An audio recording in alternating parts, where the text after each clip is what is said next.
Hey guys, it's Glenn from Glenn'sCarCollection.com. This is my last morning with the M4 convertible, so I figured I'd take it up in the mountains and take it for a nice drive. I picked, luckily, the perfect week to have this car, made multiple videos on it. So like, share, subscribe, search the channel, and you'll see 3 or 4 videos on this beautiful car. So the color is urban green. Sorry, a lot of trucks are going by. The color is urban green, which I've never seen before, and I don't see it offered for 2024. This is a 2023 press car, and this is a Tartufo full leather interior. And honestly, I think this brownish interior looks best on colors like Portimao blue, Alaman green, and I think it knocks it out of the park. Is the perfect combo for the urban green. It really shows off that urban green color. Now that urban green color is a $3,750 option. The Tartufo full leather is a $2,500 option. We have ceramic brakes that are, I listed in the options video, I think $8,900. Don't think you need ceramics on a convertible.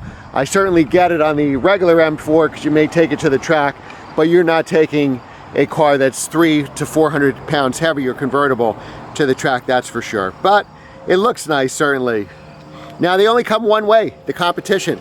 So you get the 503 horsepower, the 479 foot-pounds of torque, and whether you like it or not, all-wheel drive. Now it is a rear bias system, and most of the time this car will drive as if it is a rear drive car.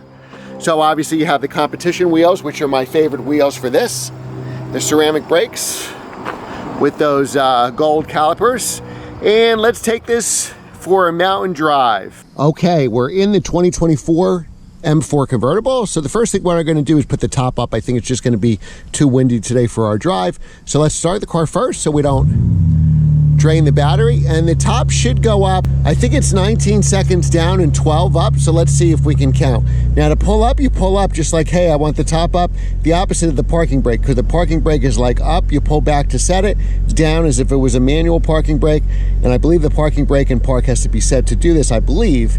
All right, so now we're gonna pull up and we're gonna start it going. 1, 1,000, 2, 1,000, 3, 1,000, 4, 1,000, 5, 1,000, 6, 1,000, 7, 1,000, 8, 1,000, 9, 1,000, 10, 1,000, 11, 1,000. All right, so about 11 seconds. I think they say 12, and about 18 to go down. All right, so now we're going to take it for a drive. Now with the top down, we have heated seats, and we also have these neck warmers here that you can press the buttons, and they're in 3 stages. Now the neck warmer doesn't seem, for whatever reason, as powerful it was on the last M4. Maybe there's something setting that you can make it more powerful. We don't have cooled seats. Now what BMW does is use the same button for heated and cooled. You press it, a menu will come up and you could set it.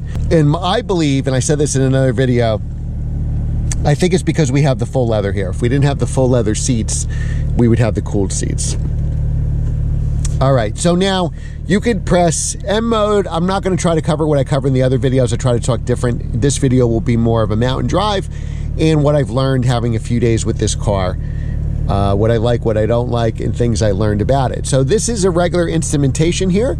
This kind of looks counterclockwise with the tachometer, very similar to what I had on my 2020 M340. If you watch the channel, we also just reviewed a 2023 M340. I like driving in M mode, and that brings up the screen here, which I first saw on the new 8 Series with the upwards tachometer on both sides, and your gear and the speedometer very large and legible.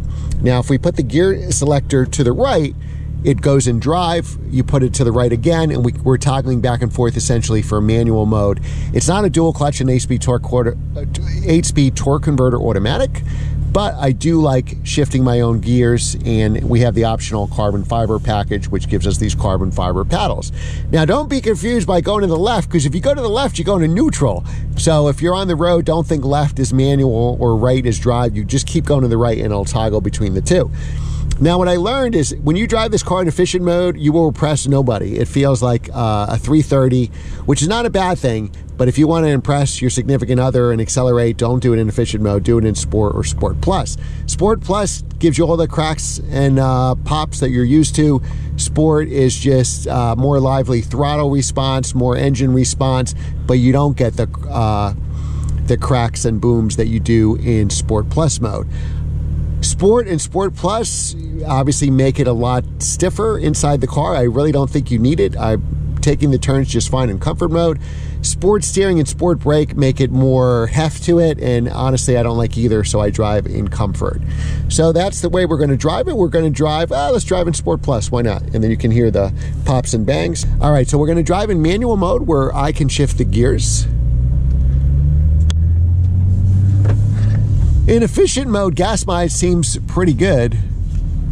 Obviously, if you drive in Sport or Sport Plus, you'll get a lot worse gas mileage. I'll take you on some of my favorite turns here. Unfortunately, I have to give this car back in a few hours. My couple days with it is over. So we can do a little acceleration here up to the speed limit. Now you got this HUD and big tachometer, and in the Sport Plus mode, you really feel that engine, and you got a lot more engine noise. Sometimes there's too many settings, like Lotus doesn't really give you any settings, and I think they have it perfect every time. So I would say, just remember, it seems when I shut off the car, it goes back into efficient mode. There's some good turns here. This is probably, except for like my S2000 or a car like that, say a Boxster, this is probably, for this size, it handles really well. It doesn't really feel all-wheel drive because their all-wheel drive system is rear drive biased. And honestly, after spending a few days with this, I think this is my favorite version of the new M4. Now, I would love to see a manual rear drive version of this car, because to me that's how a convertible should be. Are you using this as a daily driver? I think BMW made it an Xdrive automatic, probably because most of the buyers, if we're honest, enthusiasts usually buy coupes, right?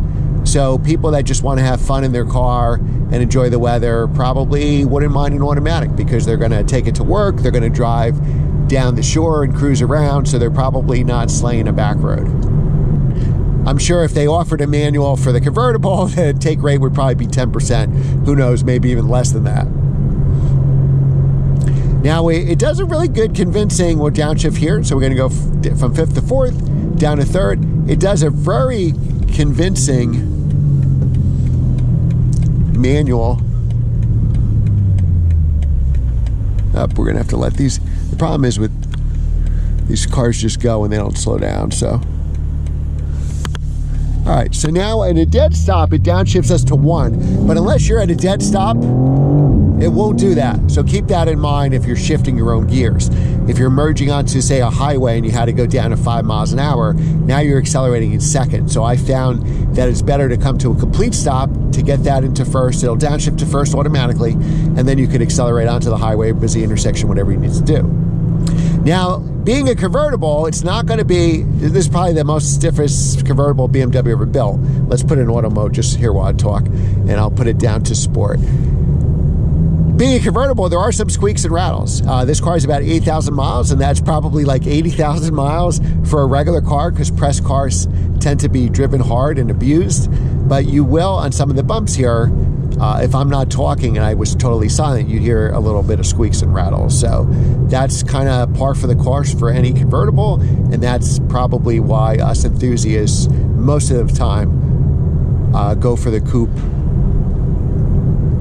But I'm telling you, I used to, be a coupe guy, never wanted to be a convertible guy, and then, when I got my first S2000, that kind of changed me, and now I love convertibles. If it's just having fun, and driving time here in the Northeast is so limited, because there's you're lucky you get one sunny day on a weekend, so maybe 3 or 4 good days a month to drive your car, and you really appreciate the convertible just because you can hear everything more, the engine sounds, the RPM, the exhaust, and even though the convertible maybe is not the stiffest and a little heavier, it certainly gives you more theater. All right, so let's go. We're still in sport, so I'm going to shift for myself again. Now, again, I talked about, I think the ceramic brakes are overkill.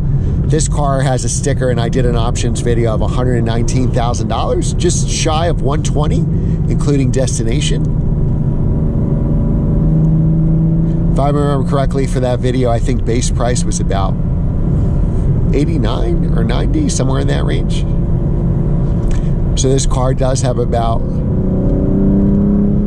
$25, $30 to $1,000 worth of options. But I'm telling you, this is, it's not like an S2000 or something like that. But if you drive the new M4 and M3 and then drive this, you'll be surprised how good this handles. And this, for the first time ever, I think that the convertible version is my favorite version of this car.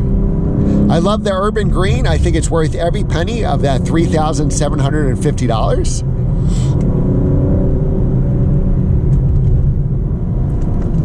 And I like this color combo is stunning. People that don't like cars or could care less about cars or don't notice cars have come up to me, whether it's neighbors in my driveway or people at the gym or at work, come up to me and compliment the color on this car. Now, it's probably not for everybody. It kind of reminds me like of pea soup.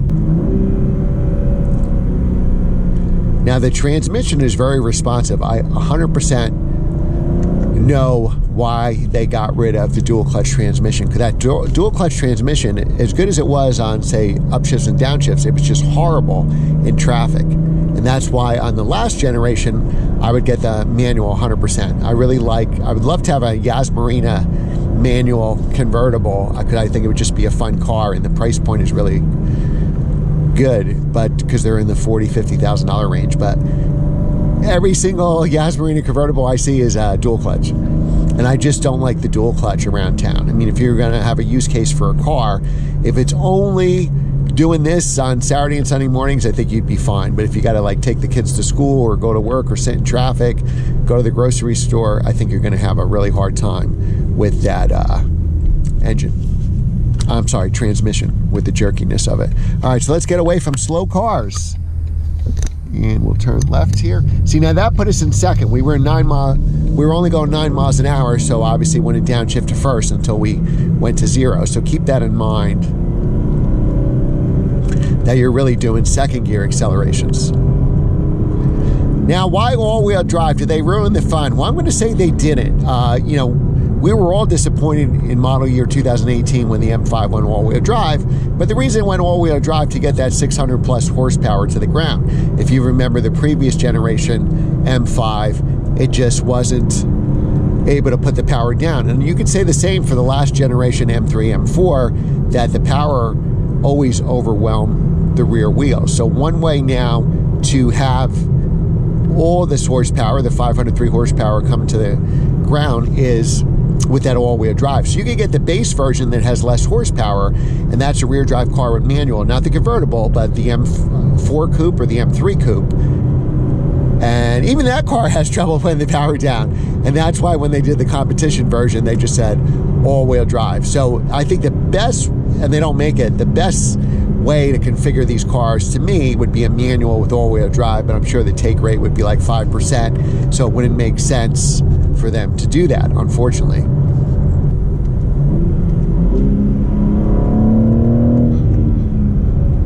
But I mean, unless you're in some really tight turns here or in some slick stuff, it really drives as a rear drive car. And if I put you in this and told you to drive it, you may believe me that it's rear drive, unless you see some slip or some understeer. And it's probably one of the fastest cars on the road. If you accelerate around the highway, like look at all these cars. Does any of them have 500 horsepower? No. Does any of them have a quick shifting transmission? No. So in the real world, you really don't need a faster car than this.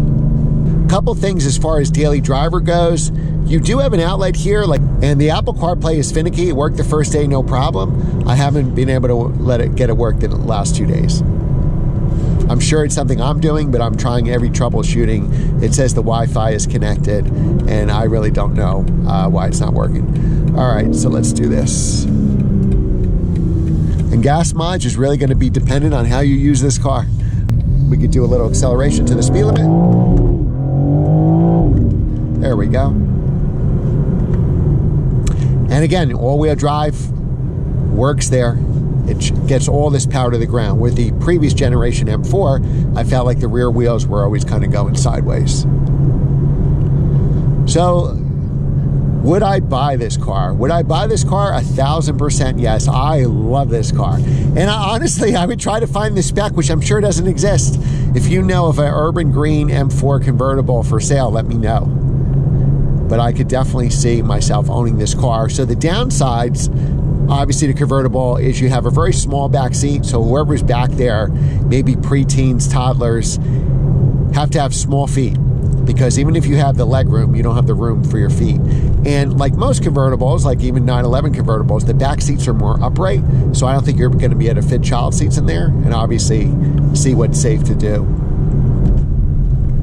And then the trunk, when the top's up like this, you could push the divider in the trunk forward so you have more trunk room, but you really have no trunk space at all with the top down. So if you went to the grocery store or you wanted to play golf, maybe you could fit one golf bag. If a golfer could comment on this video, that would be great. You definitely can't fit two. I know for sure I couldn't fit my hockey bag. I would probably throw it in the back seat and maybe throw some of it in the front seat. The issue is going to be is I probably need the top down to get it into the back seat. And then that issue is going to be like, well, what if I go to hockey and it's raining or snowing? I'm going to put the top down to get the bag in there and get it out. So it's probably, you need an SUV on the side, probably if you want to have an active lifestyle.